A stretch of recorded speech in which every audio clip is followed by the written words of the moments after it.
Hey, welcome to another video. I'm going to start by decomposing the very first question we have on the list. Now here we have to check if the degree of the numerator is not greater than or equal to the degree of the denominator. So here when you make the first check, you're going to see that at the denominator we have x squared here. When you square that, you have x raised to the power of 4. And then when you multiply that with x, you have x raised to the power of 5. Now, if you look at the numerator, you have an x raised to the power of 4. So we have an x raised to the power of 4 versus x raised to the power of 5, which means you can proceed with your decomposition. Now, how do we decompose this? We can decompose this by taking a over x plus, here we have irreducible quadratic factor that is repeating.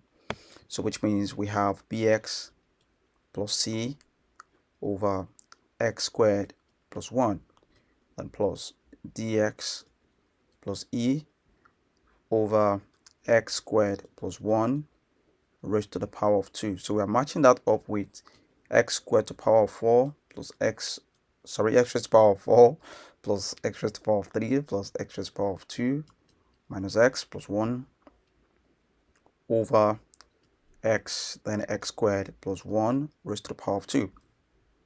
So when you try to match that up with the taking the common denominator and all that, you're going to have a x raised to the power of 4 plus 2x squared plus 1 plus bx raised to the power of 4 plus bx squared plus cx to the power of 3 plus cx plus the x squared plus ex. All right, so we're matching that up with x raised to the power of 4 plus x raised to the power of 3 plus x squared minus x plus 1.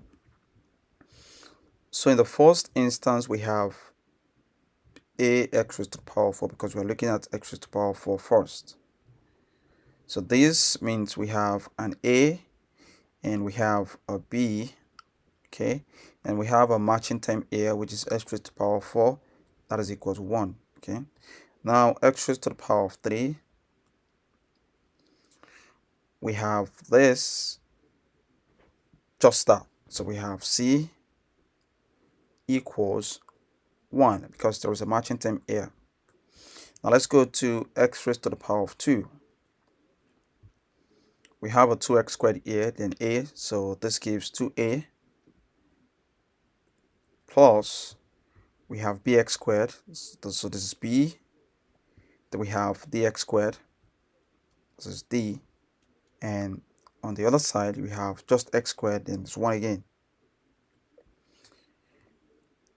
That of x, no x in the first case, so we have to deal with just cx and ex. So we have c plus e equals -1. Lastly is the constant. Constant a times 1 gives a, and there is nothing of such again. So for the constant we have a equals 1.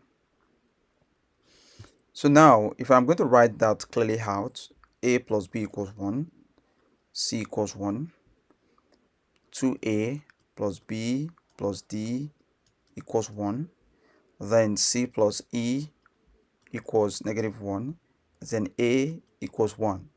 By the time you make your substitution, as we've done in the previous videos, we're going to have a equals 1, b equals 0, c equals 1, then d equals -1, and lastly, which is e equals -2. So by the time you take that back into your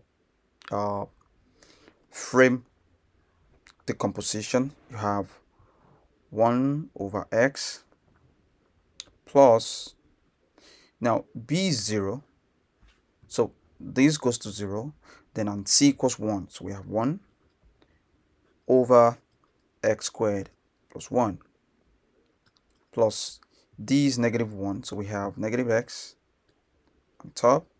Then e is negative 2, so we have negative 2 over x squared plus 1 squared.